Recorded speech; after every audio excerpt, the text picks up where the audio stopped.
ఈరోజు నూజివీడు నియోజకవర్గం చాట్రాయ మండలం చిన్నంపేట గ్రామంలో, గ్రామం పేరు చిన్నంపేటే, కానీ ఇక్కడ విశేషంగా హాజరైనటువంటి ఏదైతే వైఎస్ఆర్ కాంగ్రెస్ పార్టీ శ్రేణుల్ని ప్రజల్ని చూస్తూ ఉంటే చాలా ఆనందం కలుగుతూ ఉంది. మనం అధికారంలో ఉన్నామా, ప్రతిపక్షంలో ఉన్నామా? ఎందుకంటే రాజశేఖర్ రెడ్డి గారు చనిపోయి, అంటే రాజశేఖర్ రెడ్డి గారు మన నుంచి భౌతికంగా దూరం అయ్యి 16 సంవత్సరాలు అయింది. ఈ 16 సంవత్సరాలలో రాజశేఖర్ రెడ్డి గారి విగ్రహాలు ఊరు వాడ ఏదైతే రాజశేఖర్ రెడ్డి గారి అభిమానులు ప్రజలు స్వచ్ఛందంగా సొంత డబ్బులతో ఏర్పాటు చేసుకున్నారు. ఎక్కడ పార్టీ వల్ల అక్కడ ఉన్నటువంటి కార్యకర్తలు, నాయకులు వాళ్ళ ఆధ్వర్యంలోనే ఏర్పాటు చేసుకున్నటువంటిది. ఈరోజు కూడా ఇక్కడ ఆ విగ్రహావిష్కరణ కార్యక్రమానికి మేమందరం ఇక్కడికి వచ్చాం.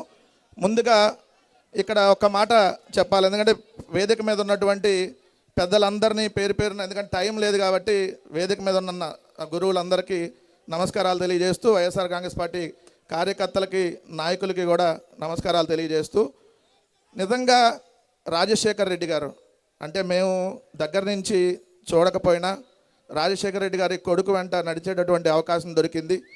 కానీ ఎన్నాళ్ళు బతికామన్నది కాదు, ఎలా బతికామన్నది ముఖ్యం.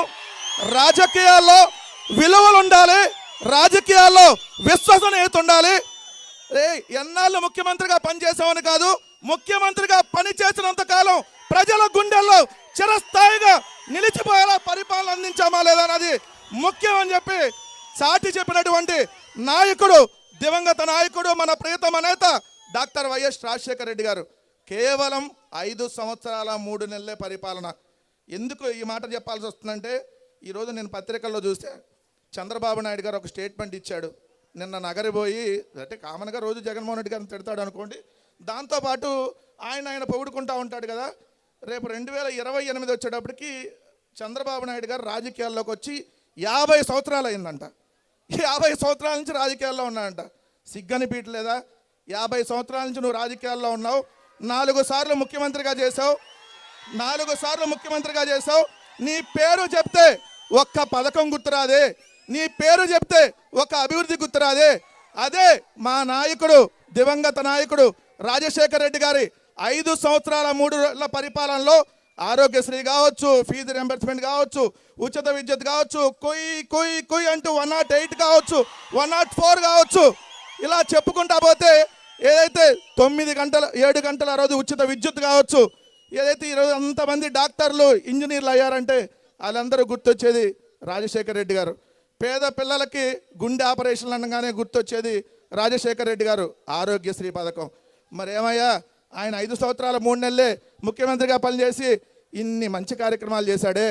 దాని తర్వాత 5 సంవత్సరాలే పరిపాలన చేసినటువంటి మన నాయకుడు జగన్మోహన్ రెడ్డి గారు ఈరోజు ఈ గ్రామాన సచివాలయాలు కావచ్చు, రైతు భరోసా కేంద్రాలు కావచ్చు, హెల్త్ క్లినిక్లు కావచ్చు, డిజిటల్ లైబ్రరీలు కావచ్చు, స్కూళ్ళు బాగు చేయడం కావచ్చు, రాష్ట్ర వ్యాప్తంగా 4 పోర్టులు కావచ్చు, 10 ఫిషింగ్ హార్బర్లు కావచ్చు, 6 ఫిష్ ల్యాండ్ సెంటర్లు కావచ్చు, 17 మెడికల్ కాలేజీలు కావచ్చు, ఏదైతే ఉద్దానం కిడ్నీ రీసెర్చ్ సెంటర్ నుంచి ఇవన్నీ చేశాడే.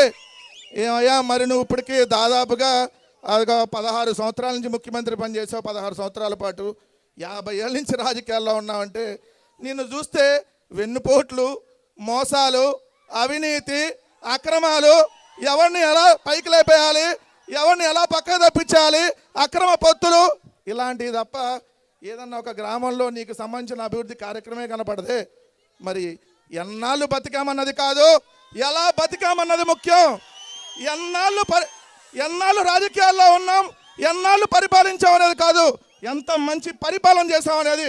ఆ రోజు 5 సంవత్సరాల 3 నెలల రాజశేఖర రెడ్డి గారి పరిపాలన కావచ్చు, మొన్నటికి మనం చూసినటువంటి 5 సంవత్సరాల జగన్మోహన్ రెడ్డి గారి పరిపాలన కావచ్చు. సో అది రాజశేఖర రెడ్డి గారన్నా, జగన్మోహన్ రెడ్డి గారన్నా ఆ మార్కు ప్రతి గ్రామాన, ప్రతి పేదవాడిలో స్పష్టంగా కనపడిందనేది వాస్తవం. కానీ ఈరోజు ప్రస్తుతం పరిస్థితులు రాష్ట్రంలో చాలా దారుణంగా ఉన్నాయి, మీ అందరికీ తెలుసు. ముందుగా అసలు ఇక్కడ ఇంత విగ్రహం పెట్టడం అంటే నిజంగా ఇక్కడ ఉన్నటువంటి ఈ గ్రామంలో ఉన్నటువంటి ప్రతి ఒక్క నాయకుడికి, కార్యకర్తకి సెల్యూట్ చేయాలి. ఎందుకంటే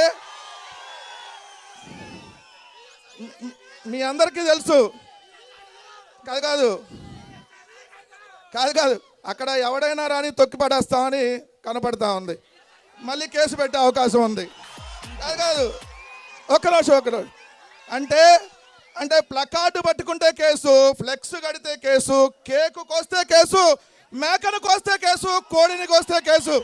అలాంటి టైంలో ఈ గ్రామ నడిబొడ్డున రాజశేఖర రెడ్డి గారి విగ్రహం పెట్టారంటే నిజంగా ఈ చెన్నంపేట గ్రామస్తులందరికీ సెల్యూట్ చేయాల్సినటువంటి పరిస్థితి.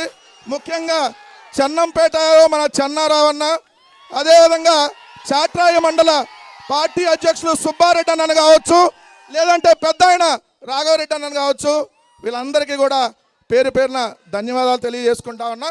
2029 ఎన్నికల్లో మళ్ళీ జగనే రావాలి, మళ్ళీ జగనే కావాలి, మళ్ళీ జగనే రావాలి, మళ్ళీ జగనే కావాలనేటటువంటి నినాదం ఈరోజు రాష్ట్ర వ్యాప్తంగా వినపడుతుంది. కాబట్టి చాలామంది పెద్దలు మా అందరికీ ఇన్స్పిరేషనల్గా, మేము ఈరోజు ఇక్కడ మాట్లాడటానికి ఇన్స్పిరేషనల్గా ఉన్నటువంటి పేరుని నాని అన్న కావచ్చు, లేదంటే కైకలూరు కింగ్ డిఎన్ఆర్ అన్న కావచ్చు, నూజివీడు పెద్ద ఆయన మన ప్రతాప్ అన్న కావచ్చు, వీళ్ళందరూ ఈరోజు ఉన్నారు కాబట్టి మాట్లాడుతున్న. అలానే మా యువ నాయకులు రాము అన్న కావచ్చు, మా చెల్లి శ్యామల గారు కావచ్చు.